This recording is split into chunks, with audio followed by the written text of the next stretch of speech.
We did free up some room, so we're okay on our inventory right now.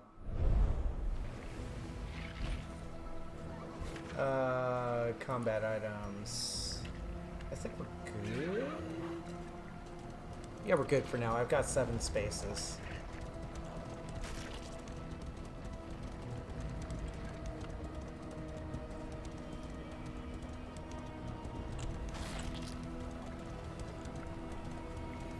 All right.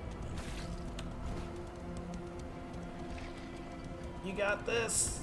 We got it. And then there's the desperate few. Oh wow, you can kind of see onto the others. Look upon their noble struggle and be humbled by it. Okay, so once you hit one of these encounters, your party's going to have their input. You choose which party member to go with, and that party member takes the lead.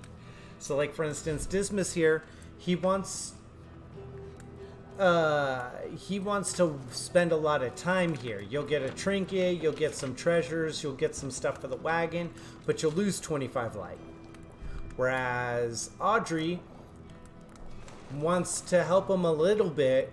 You'll gain some light, but you'll lose, and you'll gain some food. Paracelsus also wants to spend some time here. We have 59 light.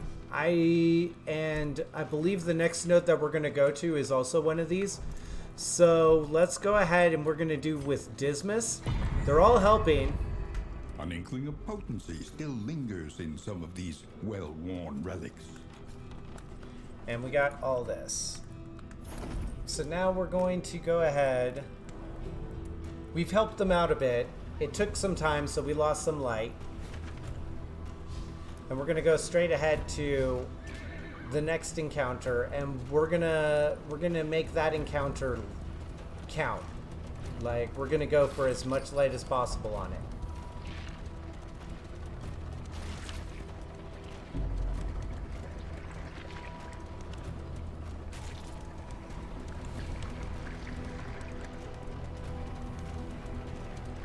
I missed it. Oh well.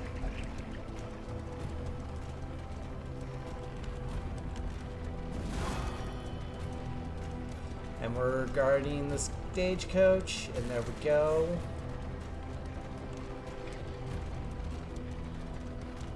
And the torch is a little more important this time around. If ever your torch reaches 0 light, you will lose. You'll be ambushed by cultists. You have to finish the fight, but when you finish the fight, you gain a little bit of light, and you get to keep going. Can be eased.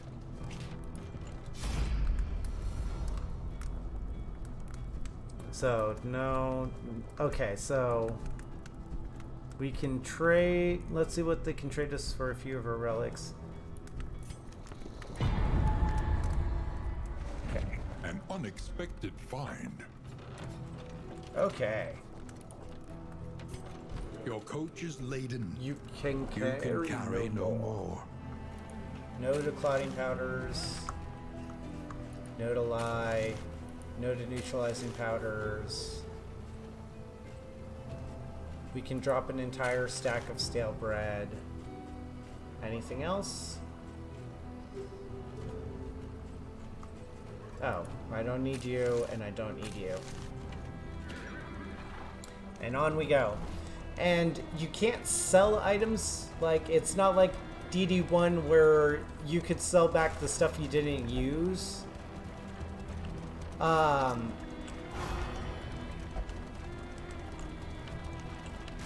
You can, so instead what you do is you discard stuff, and when you discard stuff, you gain hope, and hope is sort of the experience mechanic for,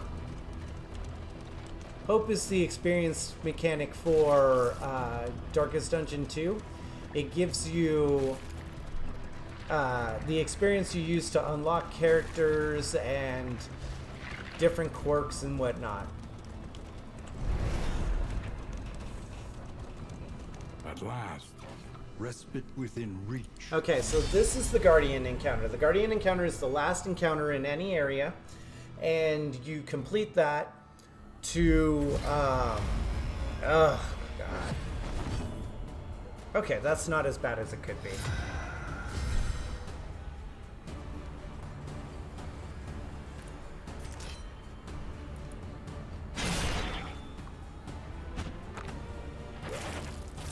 Got all the resistances, don't you, boy?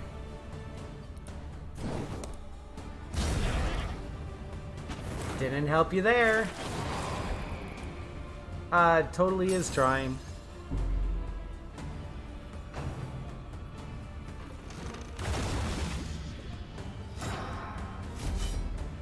Oh, that sucks. Well, that one's dead. We need to kill this one and then him, and then we'll see where we're at. If we are doing good on this fight, how Guardian encounters work is you do the Guardian encounter, and then you can choose to leave or move on to a harder encounter. And then you can choose to leave or go to a harder encounter. And as you keep going, what you get for completing the fight gets better and better. And there's 3 rounds to it.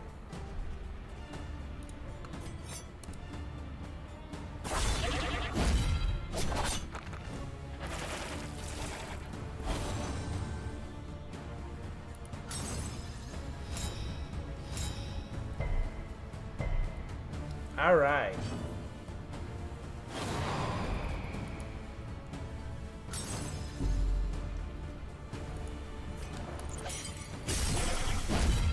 Okay. Be blighted. Damn it. No wonder they're suspicious of each other. I forgot. They both love Dismas.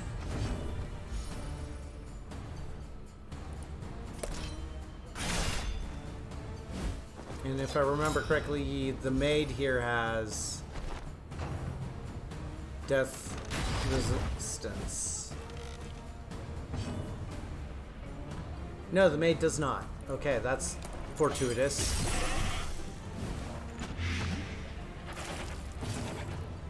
Four and has 8 hit points left, so let's fix that. Now it's a dead goat. The smallest variable can make all the difference.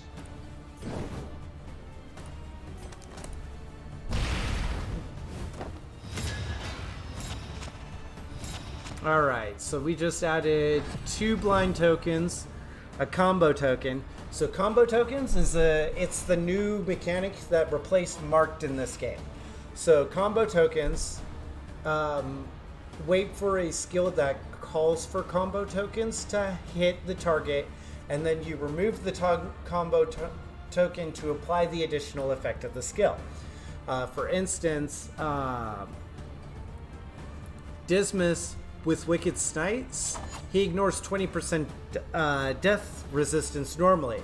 With the combo token, it goes up to 30% ignored, allowing him to potentially kill somebody a lot harder, or more assuredly.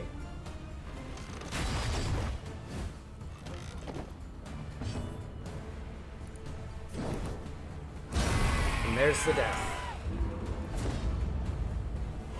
And thankfully, we're repairing that relationship. Okay, so we actually did pretty well on that. If I wanted to, I could continue on to the next round. Doing so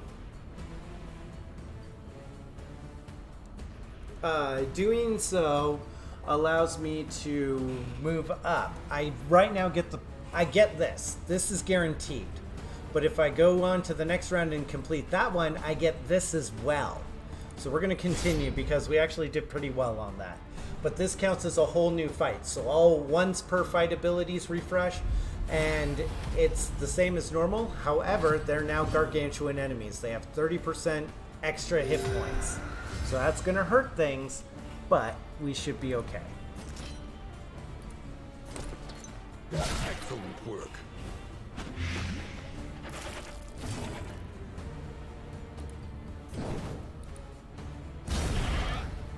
We've just hit this goat for 13 health, and he's taking 4 a turn.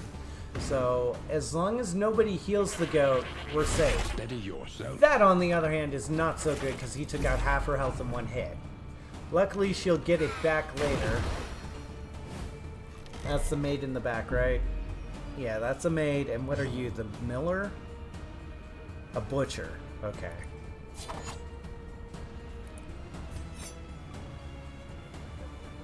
Let's kill you because I need you dead. So that way she can heal. Finish this quickly. Beast of Burden pulls her forward. She's fine. Let's do an ounce of prevention. That reduces dot chance, disease chance, and heals 1 stress from all my guys because I leveled it up. Okay. We're on the meat hook. Alright, so we're going to go ahead and we're going to smoke screen to set up a combo token on the goat here. So now the goat is vulnerable, he has the combo token, and he's blind. So if he's hit with an attack that calls for the combo token, he will do so. We're going to throw a plague grenade to start softening up the back rows. And she's going to heal half her health back and get back all of that lost damage and heal some stress. We also cleared that, so that brings these guys closer. Missed with the invasive species. I'm cool on that.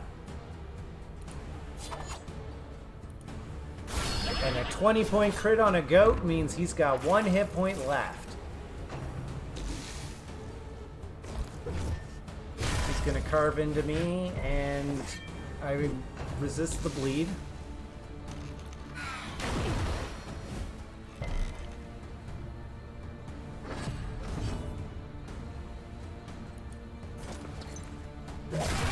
Goat's dead. A righteous action. Now we're gonna hit these guys.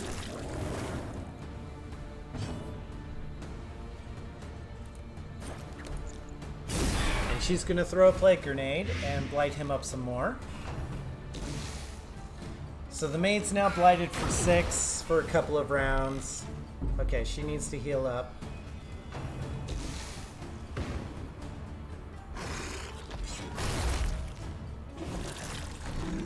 And I'm happy about that, because that puts her back out of harm's way. And we'll do 9 points of damage to the butcher, and he's taking 5 a turn. We'll be okay. Because you were suspicious. So suspicious triggered on the runaway, and it weakened her because she's too busy paying attention to the plague doctor.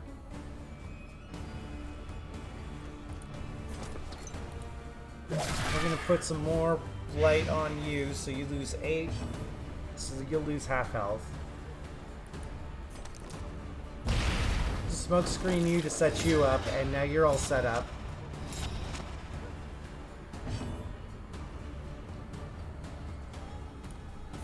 We'll throw a smoke bomb out, so that way you can't see either.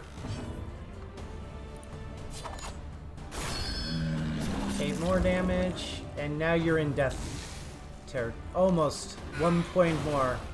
And the larval slop missed. I'm grateful for that. Oh, I don't need ounce of prevention right now, but we'll go ahead and heal her up a bit. So that way, you know, she's at least above half.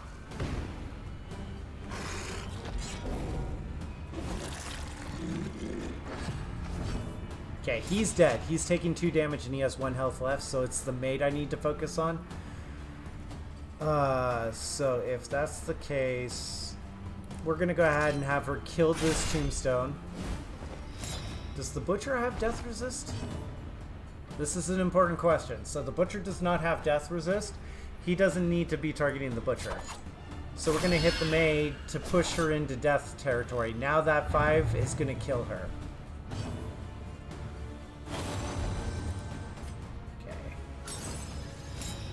Amoris. So that was an interesting thing to note. If you have a negative token and the positive version of that token, they cancel each other out. So the Amoris relationship triggered and was giving the runaway a strength token, but the runaway had the weakness token from suspicious, so they canceled each other out, and she's got neither. She just hits for normal. And she'll kill the maid. And he's dead. Now, if we proceed, I can get these,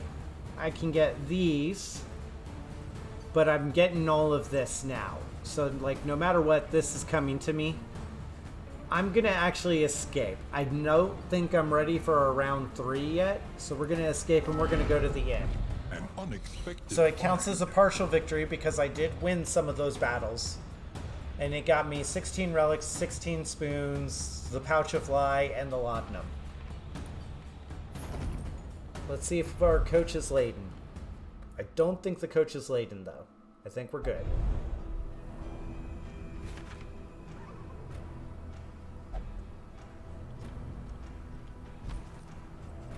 We're just under, so I'm happy about that.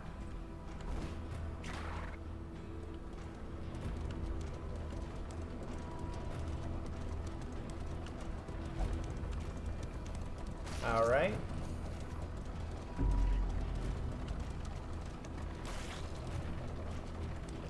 So we're heading for the inn now, and all I'm doing is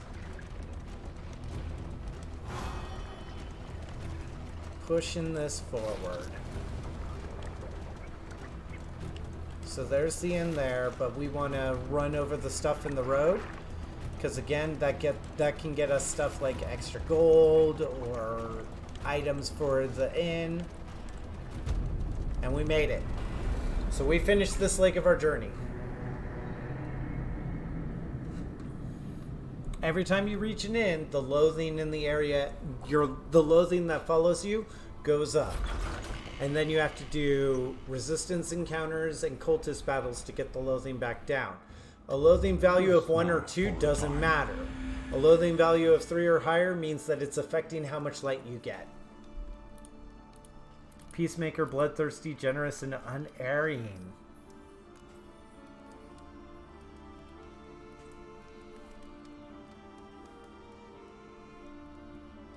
Okay, so that's okay. And the loot and dagger, so each of the inns gives you different effects, and it's important for you to check and see what the inn is giving you, because that's going to affect your run through the next area. So it gives you a 100% chance of scouting resistance encounters and a 100% chance of seeing cultist encounters, and then heals all your characters for 25% of their health when they show up at the inn. So we're going to go ahead and we're going to give Bonnie this. And that may have taken out... No, she did not get rid of any of that.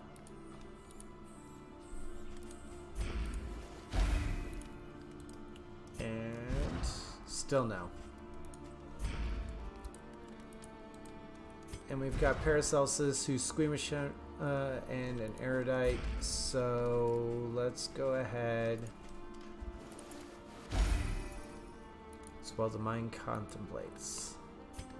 And that got rid of Chatterbox. She's no longer Chatterbox.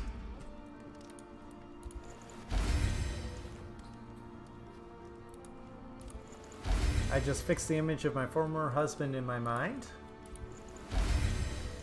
So she's imagining beating up her husband. We don't need those. Where... Oh, we have mastery points to spend. Listen. Practice. Improve.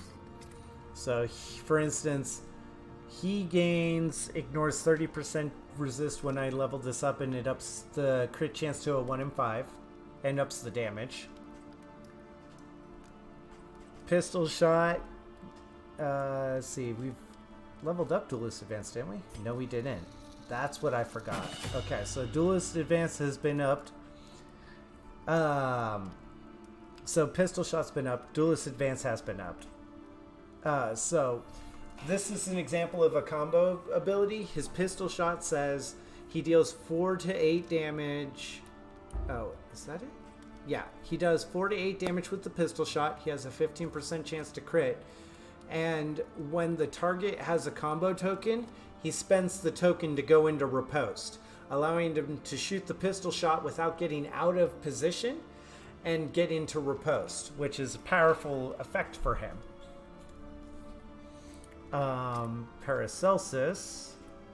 So like this one heals for 10% for each token on the target instead of just positive tokens, and removes all positive and negative tokens for it.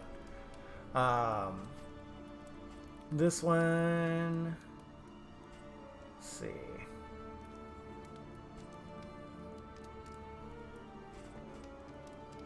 This ups the blight, so I'm okay with that. And for her,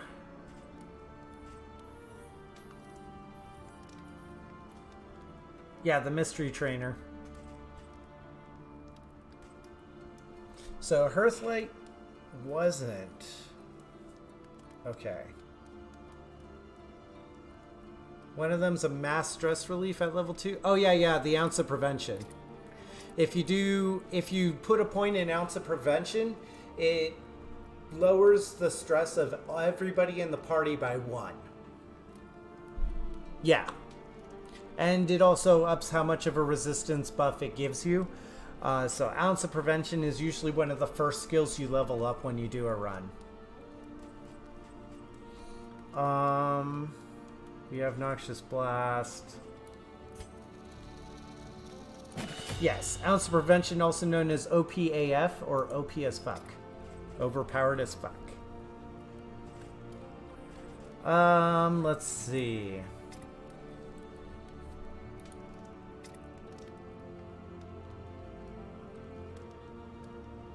Right, and you don't have any way of consuming those tokens unless...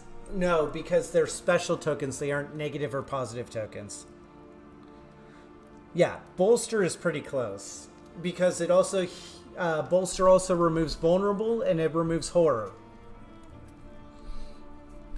But... yeah, Toe-to-Toe removes Winded.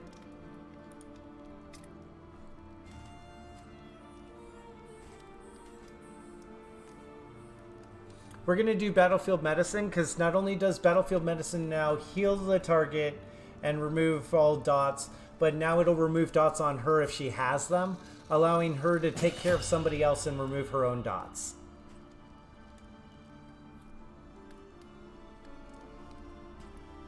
Okay, so that's all my mastery points spent.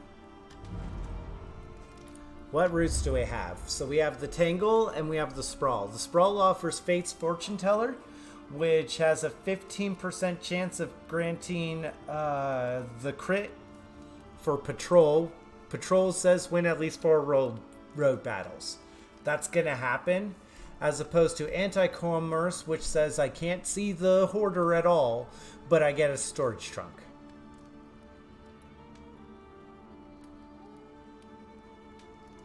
Yeah, the Tangle does deal more in blights and bleeds, as opposed to the Sprawl, which deals in bleed and burn.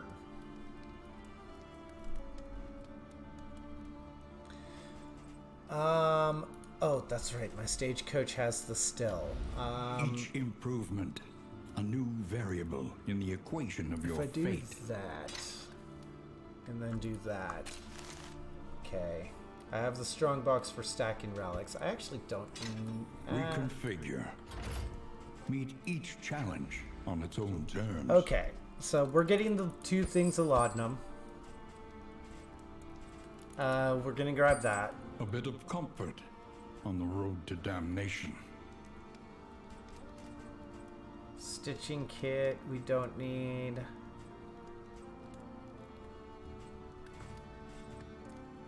We'll do that, and we'll get rid of that. We don't need the we don't need the bombs as much. Audrey, you still have those medicinal herbs. We're gonna swap those out.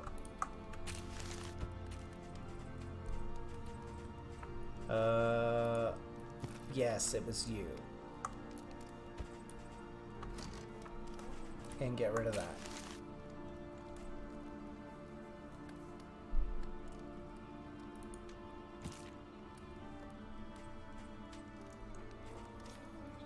Let's go ahead and do the Glimmer of Hope. We have Indiscriminate Science, but I don't think that's going to be as necessary. I think we're good there. He doesn't have any new skills, so he's just got his base 5. She's got her skills set now. And she's got her base skills now.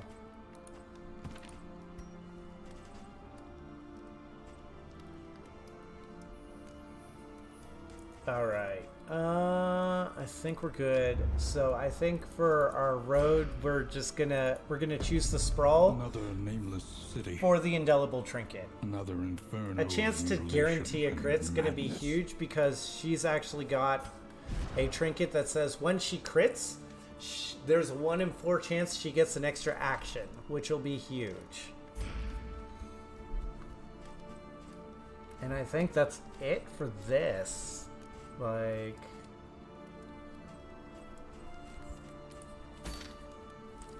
we're gonna continue onwards and we're gonna keep heading towards that mountain. And here we go.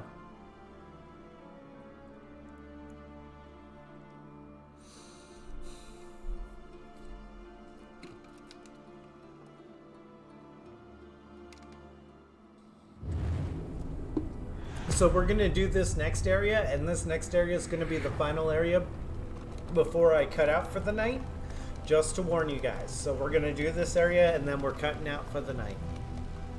Behold. So now it's rolling the scout chances. Ruined and aflame. And roll it is. There's the lair. Right before the Guardian. Okay.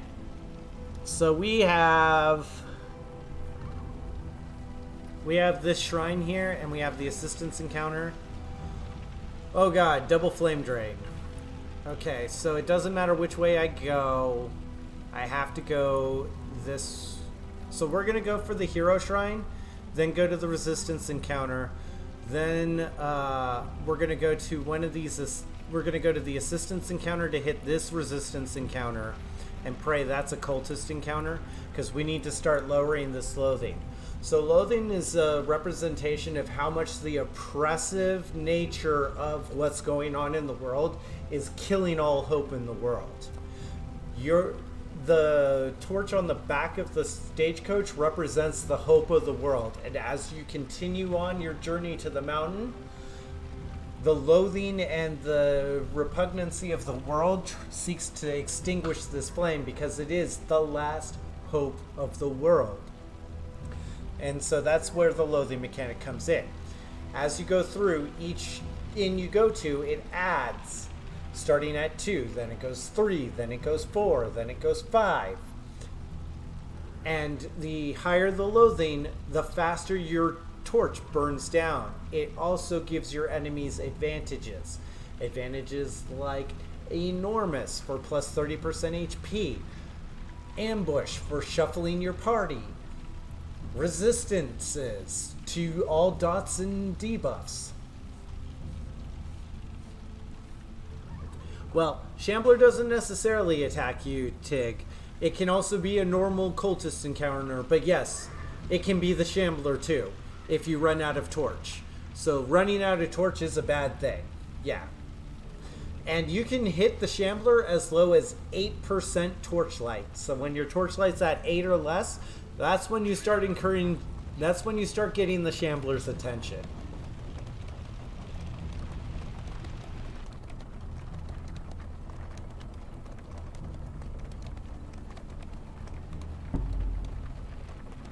Nobody liked me for that one, but I want to unlock more abilities with the frickin' Plague Doctor.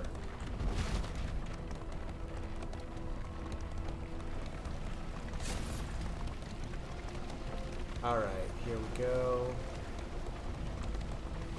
And as you can see, the town's in ruins, and there's all these signs that are the stress line. Suspicious cleared. Oh, thank God. So we dropped the negative relationship, which is important.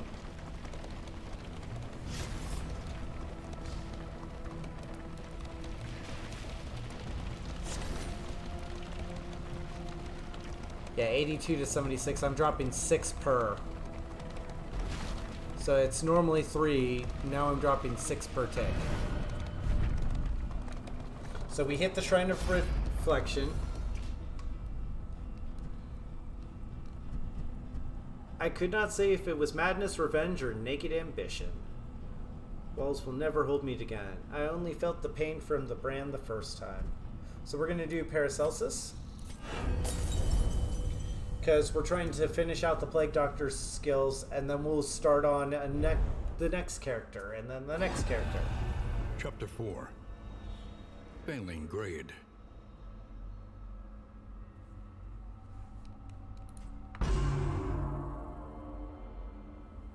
Extra credit to a failing grade. And Success. Vindication. The human machine restored to action. Okay, so let's restrain you.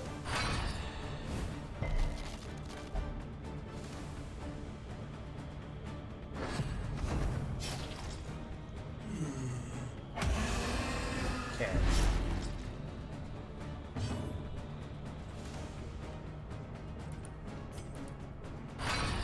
Restrain you. Let me help you. So she's fighting with the professor that she just reanimated. He's got his guts hanging out.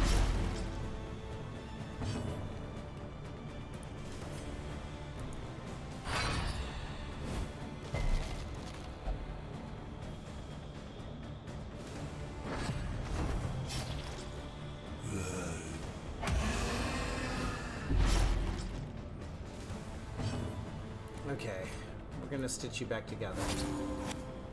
So we're stitching him back together, trying to help him out.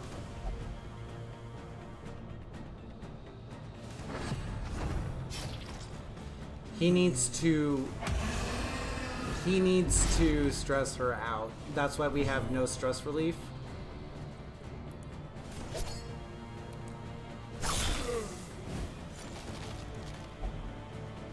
So now she's putting him down to end his pain.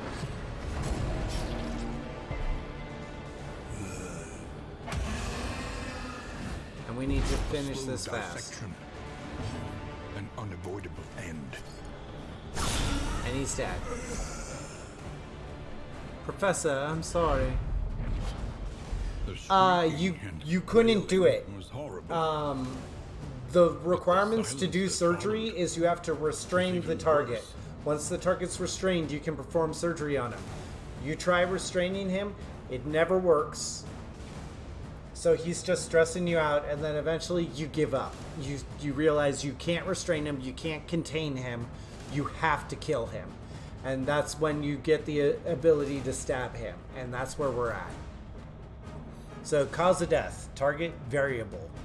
Cooldown 2, ignores toughness. Deals 75% of the remaining dot damage on the target, and then removes those dots.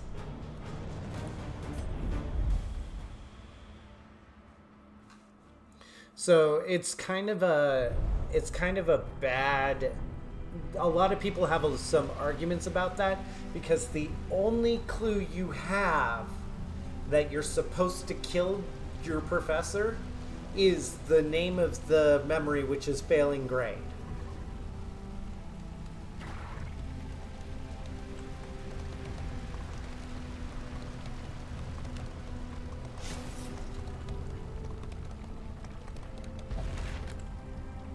Oh, we have a positive relationship?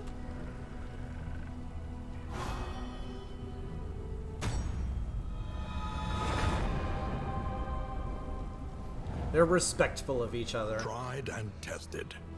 A bond to be counted on.